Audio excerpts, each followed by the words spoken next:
Hello friends, welcome back to my channel. उम्मीद करती हूँ कि आप सब अच्छे होंगे। तो जैसे कि आप जानते हैं कि हम फणेश्वर नाथ रेणु द्वारा रचित तीसरी कसम कहानी के महत्वपूर्ण प्रश्नों के ऊपर बात कर रहे हैं।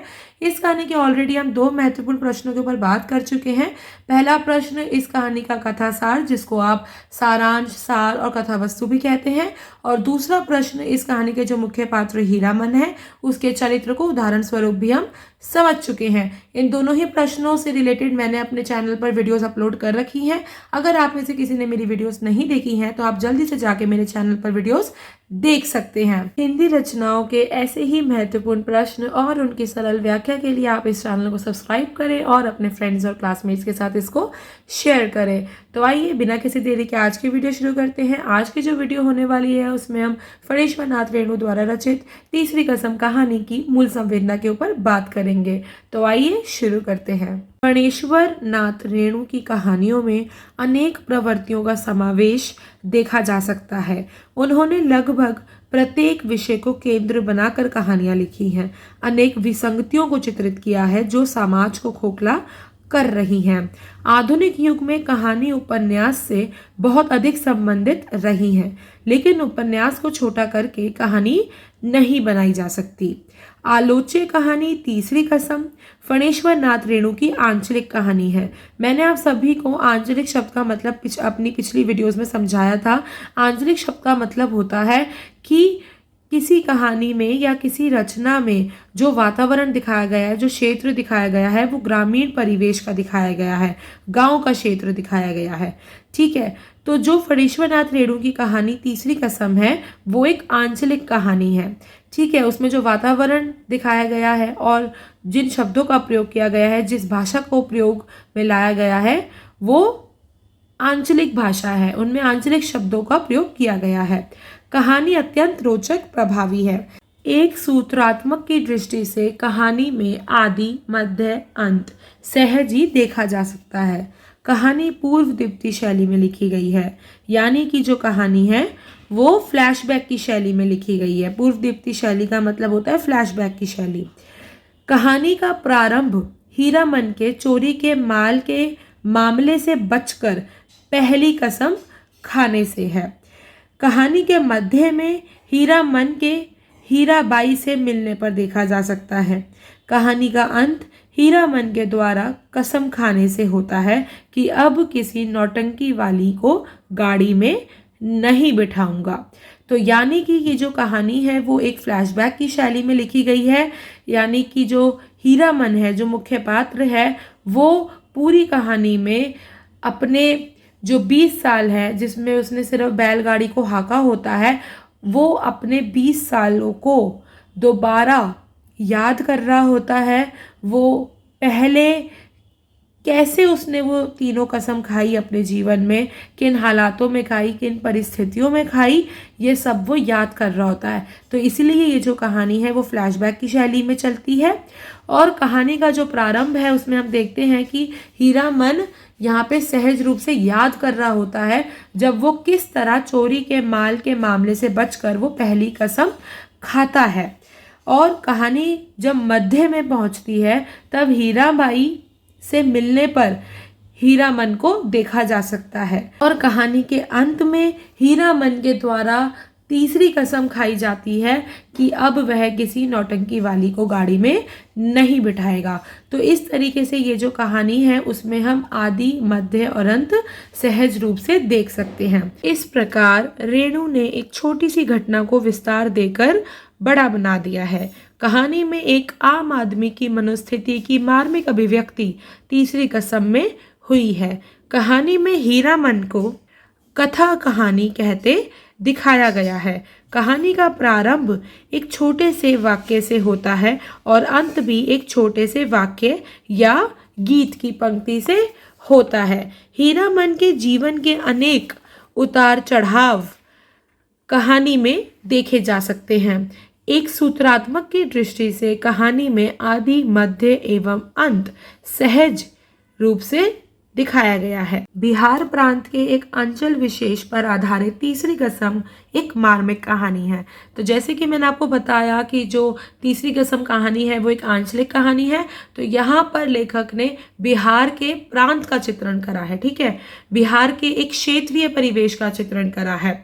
वहाँ की संस्कृति, लोक जीवन, धार्मिक सामाजिक परंपराओं, रूढ़ियों का भावपूर्ण चित्रांकन लेखक की उत्कृष्ट कला का परिचायक है।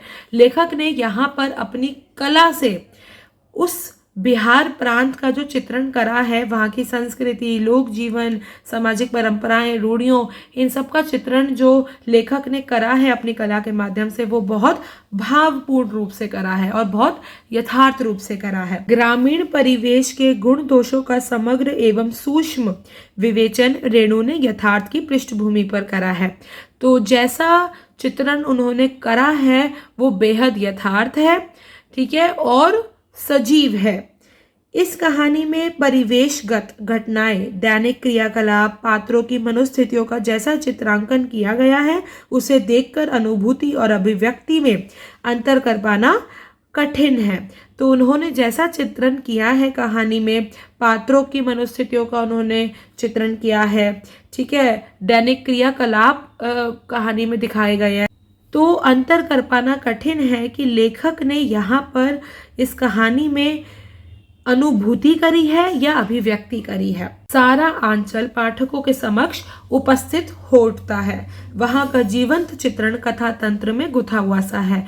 तो जब पाठक वर्ग इस आंचलिक कहानी को पढ़ता है तो उसके समक्ष इस आंचलिक कहानी का जो आंचल है, ठीक है, जो बिहार प्रांत की संस्कृति है, लोक जीवन है, जो दैनिक क्रियाकलाप है, जो पात्रों की मनोस्थिति है, उन सब का जीवंत चित्रण पात्रों के समक्ष उपस्थित हो उठता है।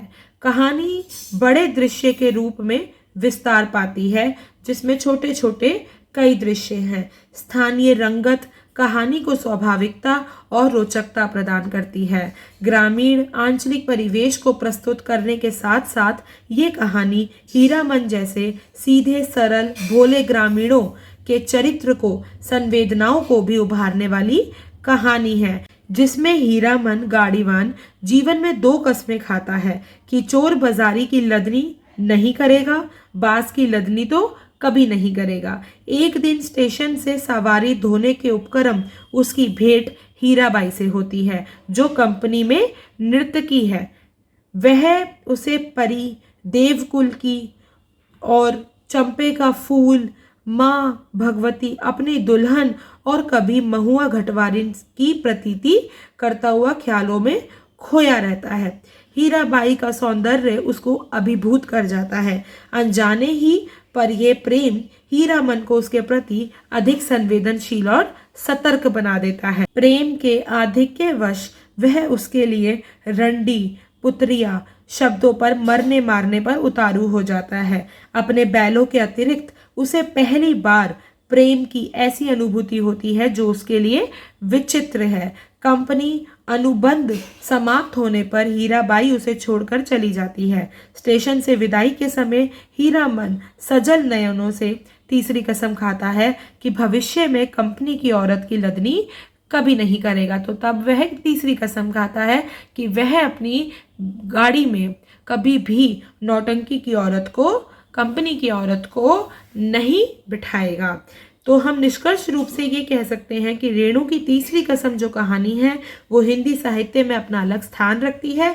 इसकी प्रसिद्धि तब और बढ़ जाती है जबकि इसी नाम से, इसी कथानक को लेकर फिल्म निर्माण किया जाता है। तो हम ये देखते हैं कि इस कहानी को आधार बनाकर एक फिल्म भी बनाई गई है। तो इससे हम ये अंदाज़ा लगा सकते हैं कि इस कहानी की कितनी प्रसिद्धि हुई है। आमतौर पर रेणु की सभी कहानियों में आम आदमी के दुख, दर्द, हर्ष, विषाद का चित्रण मिलता है। रेणु ने कहानी में मानवीय संवेदनशीलता, नवीन मानवीय संबंधों का उद्घाटन किया है। कहानी में हीरामन और हीराबाई के संबंधों को कोई नाम नहीं दिया गया है, फिर भी उनके संबंधों में पवित्रता दिखाई पड़ती है। कहानी के पात्र टूटते हैं परंतु फिर नई जीवन शक्ति से प्रेरित दिखाई देते हैं। वे हताश होकर जीने की इच्छा नहीं छोड़ते हैं।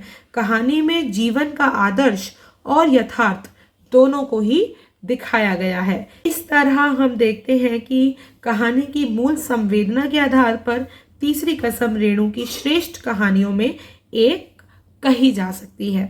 कहानी की मूल संवेदना यही समाप्त होती है। मूल संवेदना का तात्पर्य होता है कि किसी रचना के माध्यम से लेखक अपने पाठक वर्ग को क्या समझाना चाहता है, क्या समाज को बताना चाहता है, और जो पाठक वर्ग है वो उससे क्या समझता है। ये दोनों ही चीज़ें मूल संवेदना के अंतर्गत आती हैं। तो जब भी आप मूल संवेदना को तैयार करें, उसके लिए आपको कहानी अच्छे से पता होनी चाहिए। जो भी कहानी के अंदर मूल बातें हैं आपको अच्छे से पता होनी चाहिए। अगर हम इन शॉर्ट बोले तो कहानी के अंदर जो मूल बातें हैं उनको ध्यान में रखकर हम मूल संवेदना अच्छे से तैयार कर सकते हैं। मैं उम्मीद करती हूँ कि आपको अच्छे से समझ आ गया हो। तो फ्रेंड्स, अगर आपको ये वीडियो अच्छी लगी हो तो आप इस वीडियो को लाइक करें, चैनल को सब्सक्राइब करें, ज़्यादा से ज़्यादा अपने फ्रेंड्स और क्लासमेट्स के साथ इसको शेयर करें। मिलते हैं अगली वीडियो में, तब तक के लिए गुड बाय।